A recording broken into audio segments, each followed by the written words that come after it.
Hello everyone, उम्मीद है आप सभी लोग अच्छे होंगे। मैं हूं अजमल, ज्ञान विजर्ड में आप सभी लोगों को वेलकम करता हूं। आज हम लोग एक बहुत ही इम्पॉर्टेंट टॉपिक पर डिस्कशंस करने जा रहे हैं और ये है स्टैंडर्ड 9th का मैथ्स 1 से लीनियर इक्वेशन इन 2 वेरिएबल्स। ये इसलिए भी बहुत ही इम्पॉर्टेंट है कि मैथ्स के स्टूडेंट्स के लिए ये आगे बहुत ही यूज़फुल होगा। इवन 10th की जो मैथ्स 1 है उसमें ये फर्स्ट चैप्टर से ही स्टार्ट होगा, इसलिए इसका कंसेप्ट समझना, इसको सॉल्व करने का मेथड और कैसे हम लोग आंसर को क्रॉस चेक कर सकते हैं कि आंसर मेरा सही है या नहीं, ये सब मैं इस वीडियो में डिस्कस करूँगा। चलिए स्टार्ट करते हैं। लीनियर इक्वेशंस इन 2 वेरिएबल्स। तो पहले हमें समझना होगा कि वेरिएबल्स क्या होते हैं। वेरिएबल्स वो होते हैं जिनको हम लोग डिफरेंट वैल्यू असाइन कर सकते हैं। जैसे x को हम लोग डिफरेंट वैल्यू असाइन कर सकते हैं, कुछ भी लिख सकते हैं। x की वैल्यू -1, 0, 5, 10, 1000, 1/2 कुछ भी हो सकती है, इसलिए इसे हम लोग वेरिएबल्स करते हैं। वेरिएबल्स को स्मॉल अल्फ़ाबेट से डिनोट करते हैं। दूसरा होता है कांस्टेंट। कांस्टेंट की वैल्यू फिक्स होती है, जैसे 5, -5, 2। इसकी वैल्यू हमेशा सेम होगी, इसकी वैल्यू चेंज नहीं हो सकती, इसीलिए इसको कांस्टेंट कहते हैं। General form of linear equation in 2 variable is ax + by + c = 0। यहाँ पर 2 कंडीशंस हैं कि a, b, c are real numbers, और दूसरी कंडीशंस है a and b are non zero at the same time. ये इंपॉर्टेंट इसलिए है कि अगर a is coefficient of x, b is coefficient of y, a भी 0 हो गया, b भी 0 हो गया, तो ये मेरा पूरा टर्म 0 हो जाएगा एंड c = 0। c एक कांस्टेंट नंबर है, ठीक है। तो यहाँ पर हमें दोनों वेरिएबल्स का टर्म 0 हो गया तो हमारा लीनियर इक्वेशन ही नहीं रह जाएगा। इसे क्यों हम लोग लीनियर इक्वेशन कहते हैं, अब ये समझना पड़ेगा। लीनियर इक्वेशंस, यहाँ पर देखेंगे हम लोग वेरिएबल का जो इंडेक्स है वो 1 है। जब यहाँ पर इंडेक्स 1 को हम लोग लिखते नहीं हैं, वो अंडरस्टूड होता है कि यहाँ 1 यहाँ पर लिखा नहीं तो इसका इंडेक्स 1 होगा। तो इस इक्वेशन में देखेंगे हम लोग कि दोनों वेरिएबल जो x और y है उसका इंडेक्स 1 है, इसीलिए इसको लीनियर इक्वेशन कहते हैं। सेकंड है साइमल्टेनियस लीनियर इक्वेशंस। जब हम लोग इस तरह के 2 इक्वेशंस को एक साथ कंसीडर करेंगे, जैसे मान लीजिए a1x + b1y + c1 = 0 और दूसरा इक्वेशन हो a2x + b2y + c2 = 0। जब 2 लीनियर इक्वेशंस को एक साथ कंसीडर करते हैं तो उसे हम लोग साइमल्टेनियस लीनियर इक्वेशंस कहते हैं। Method of solving simultaneous equations, यहाँ पर हम लोग 2 मेथड यूज़ करेंगे, एक एलिमिनेशन मेथड और दूसरा है सब्स्टिट्यूशन मेथड। एलिमिनेशन मेथड में एक वेरिएबल को एलिमिनेट करेंगे, इधर by adding the both equations और subtracting 1 equation from other by making coefficient of the eliminated variable same in both equations. Second है सब्स्टिट्यूशन मेथड। इसमें एक इक्वेशन से एक वेरिएबल की वैल्यू दूसरे वेरिएबल के टर्म में हम लोग निकालेंगे और इस वैल्यू को दूसरे इक्वेशन से जिससे निकाले थे उसमें नहीं, जो दूसरा इक्वेशन है उसमें सब्स्टिट्यूट करेंगे, इसीलिए इसको सब्स्टिट्यूशन मेथड कहते हैं। ये हुआ बेसिक कंसेप्ट, लेकिन अंडरस्टैंडिंग के लिए कि कैसे इसको करते हैं, चलिए हम लोग एक्सरसाइज से क्वेश्चन सॉल्व करते हैं।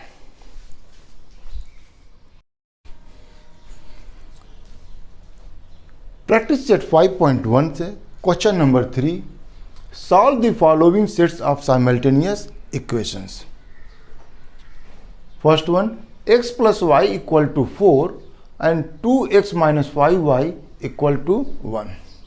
देखिए यहाँ पर एक बहुत इंपॉर्टेंट चीज़ है। अगर आपको एग्ज़ाम में मेथड नहीं मेंशन है कि किस मेथड से सॉल्व करना है, तो आप एलिमिनेशन या सब्स्टिट्यूशंस दोनों में से कोई भी मेथड आप चूज़ कर सकते हैं। लेकिन आपको पेपर में अगर स्पेसिफाई कर दिया जाए कि इस इक्वेशंस को आपको साइमल्टेनियस मेथड से या सब्स्टिट्यूशन मेथड से सॉल्व करना है, तब आपको उसी मेथड से सॉल्व करना होगा। ठीक है, यहाँ पर मैं आपको एक्सप्लेन करने के लिए इस क्वेश्चंस में दोनों मेथड एक साथ जो है एक्सप्लेन करूँगा। यहाँ पर कुछ भी मेंशन नहीं है, सिंपल लिखा हुआ solve the following set of simultaneous equations. तो मैं एलिमिनेशंस या सब्स्टिट्यूशन दोनों में से किसी मेथड से सॉल्व कर सकता हूँ, लेकिन यहाँ की एक्सप्लेन करने के लिए दोनों मेथड को मैं यहाँ पर जो है यूज़ करूँ।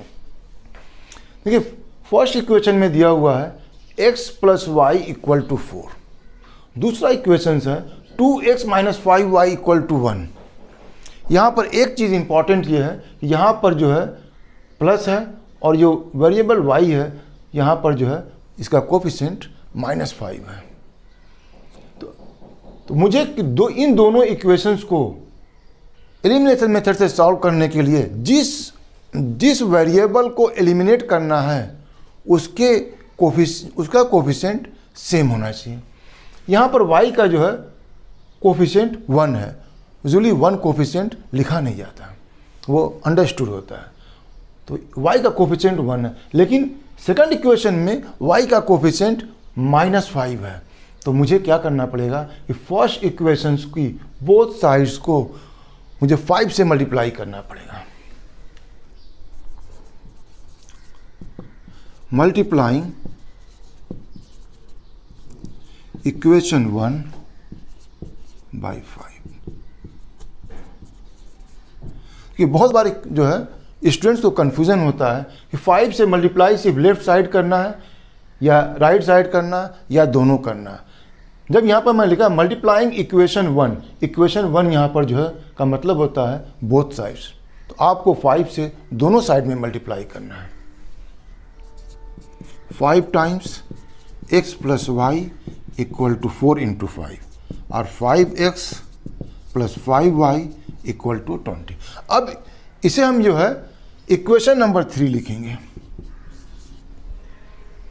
अब इक्वेशन नंबर 2 लिखते हैं। 2x - 5y = 1।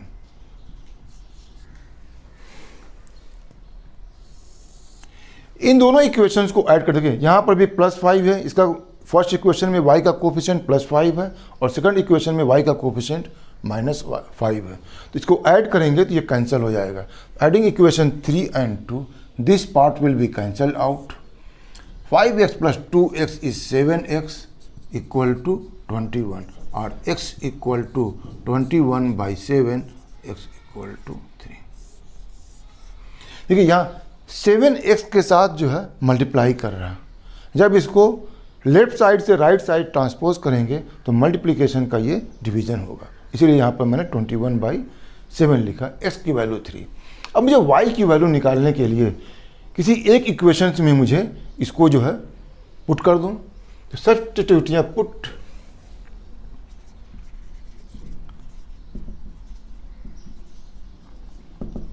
x = 3 in equation 1। देखिए यहाँ भी मैं वर्ड सब्स्टिट्यूटिंग यूज कर रहा हूँ, इसका मतलब ये नहीं कि सब्स्टिट्यूशन मेथड हो गया, क्योंकि मेरी वैल्यू आ गई है। इस वैल्यू x की वैल्यू को यूज़ करके y की वैल्यू को मुझे निकालना है, तब यहाँ पर मैं x = 3 इक्वेशन 1 में सब्स्टिट्यूट कर रहा हूँ। इसका मतलब ये कतई नहीं है कि ये जो है सब्स्टिट्यूशन मेथड है।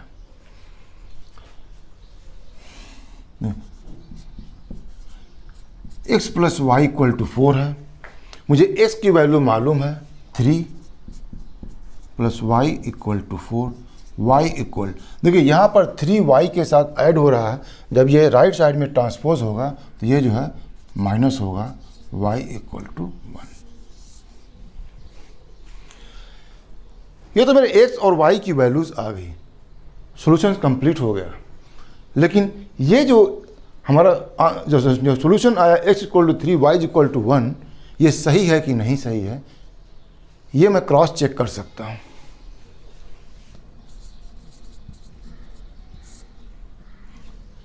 x plus y equal to 4 means x की वैल्यू मेरी 3 है, 3 प्लस 1 इक्वल टू 4। देखिए ये मेरा जो है 4 वैल्यू इसकी भी आ गई। यहाँ पर मैं सब्स्टिट्यूट करता हूँ 2x 2 into 3 minus 5y 5 into 1, इसकी वैल्यू जो आएगी 6 माइनस 5 इक्वल टू 1 के बराबर आ गए। इसका मतलब x is equal to 3 y is equal to 1, ये सोल्यूशन सही है। तो इसी इक्वेशंस को सब्स्टिट्यूशन मेथड से सॉल्व करते हैं। सब्स्टिट्यूशन मेथड नाम खुद सबसे यहाँ पर सजेस्ट कर रहा है, किसी चीज़ को सब्स्टिट्यूट करना है। क्या सब्स्टिट्यूट करना है?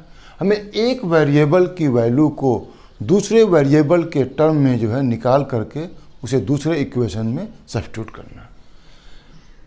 अगर मैं इक्वेशन 1 लेता हूँ x plus y equal to 4, यहाँ पर मेरी y की जो वैल्यू होगी 4 माइनस एक्स, इसे मैं इक्वेशन नंबर 3 देता हूँ। यहाँ इंपॉर्टेंट चीज़ ये है कि जिस इक्वेशन से ये हमने y की वैल्यू को निकाला है उसमें सब्स्टिट्यूट नहीं करेंगे, जो दूसरा इक्वेशन है उसमें सब्स्टिट्यूट करेंगे। 2x सब्स्टिट्यूटिंग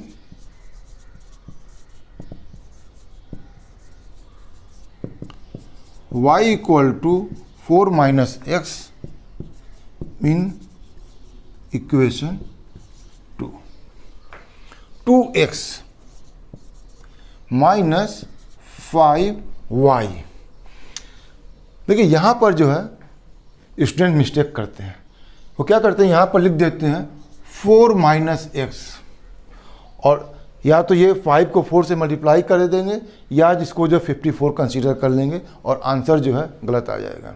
जब भी यहाँ पर दो टर्म हो तो पहला काम यहाँ करेंगे कि हम लोग ब्रैकेट लगा देंगे। अब मुझे मालूम है कि ये 5 जो है बाहर है, ये दोनों को मल्टीप्लाई करेगा। 4 minus x equal to 1, 2x minus 20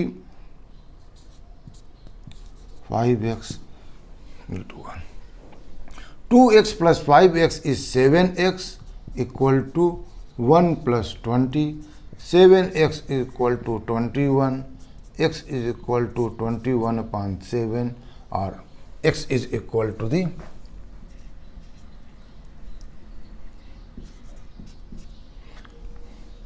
3। अब इस x की वैल्यू को इक्वेशन 3 में जो है सब्स्टिट्यूट कर देंगे तो y की वैल्यू आ जाएगी।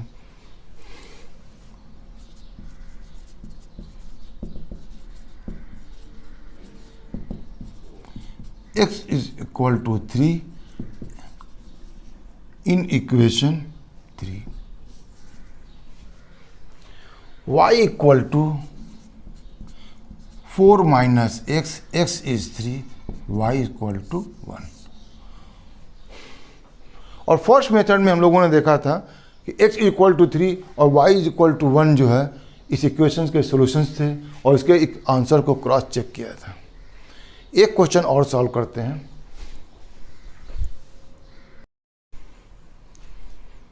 Part 2, 2x plus y equal to 5, 3x minus y equal to 5, ये दो इक्वेशन दिए हुए हैं, इनको सॉल्व करना है।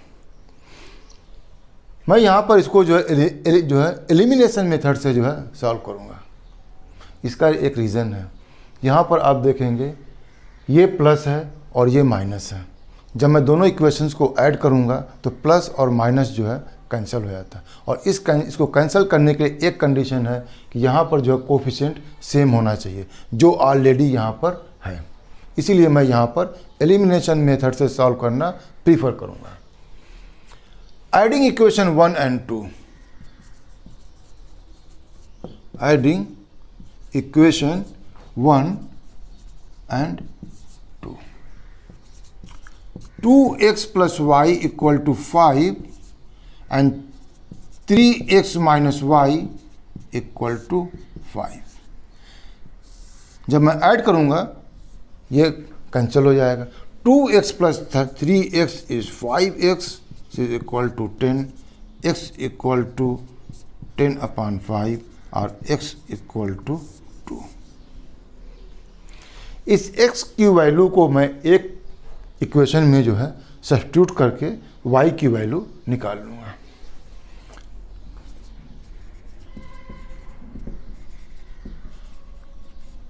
Substituting x equal to 2 in equation 1.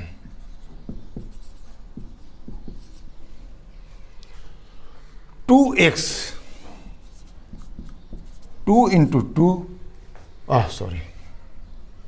plus y equal to 5. 4 plus y is equal to 5, y is equal to 5। यहाँ पर 4 जो ऐड कर रहा, जब ये लेफ्ट से राइट साइड ट्रांसपोज किया जाएगा तो एडिशन का सब्ट्रैक्शन होता है, y इज इक्वल टू 1। ये तो इसका सॉल्यूशन आ गया, लेकिन हमें क्रॉस चेक करना चाहिए कि जो वैल्यू निकाली गई है x और y की वो सही है या नहीं। How to check the answer?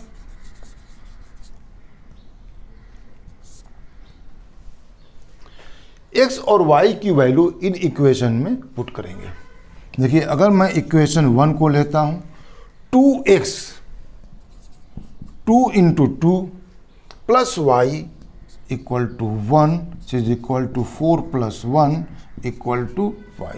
देखिए 5 जो है आ गया लेफ्ट हैंड साइड और राइट हैंड साइड जो है दोनों बराबर। इसकी वैल्यू मैंने लेफ्ट हैंड साइड की मैंने वैल्यू 5 आई, राइट हैंड साइड में ऑलरेडी 5 दिया हुआ। इक्वेशन 2 को मैं लेता हूं, 3x 3 into 2 minus y minus 1 is equal to 6 minus 1 equal to 5। यहाँ भी देखिए 5 है, इसका मतलब ये मेरा जो solution x equal to 2 y is equal to 1 सही है। इसको आप सब्स्टिट्यूशन मेथड से ट्राई कीजिए। अगर आपको प्रॉब्लम आती है तो आप कमेंट बॉक्स में ज़रूर लिखिए, मैं इसे आपको सॉल्व करके दिखाऊंगा। उम्मीद है ये वीडियो आपको पसंद आया होगा। इस वीडियो को आप लाइक कीजिए, फ्रेंड्स के साथ शेयर कीजिए और मेरे चैनल को ज़रूर सब्सक्राइब कीजिए। Thank you very much for watching this video.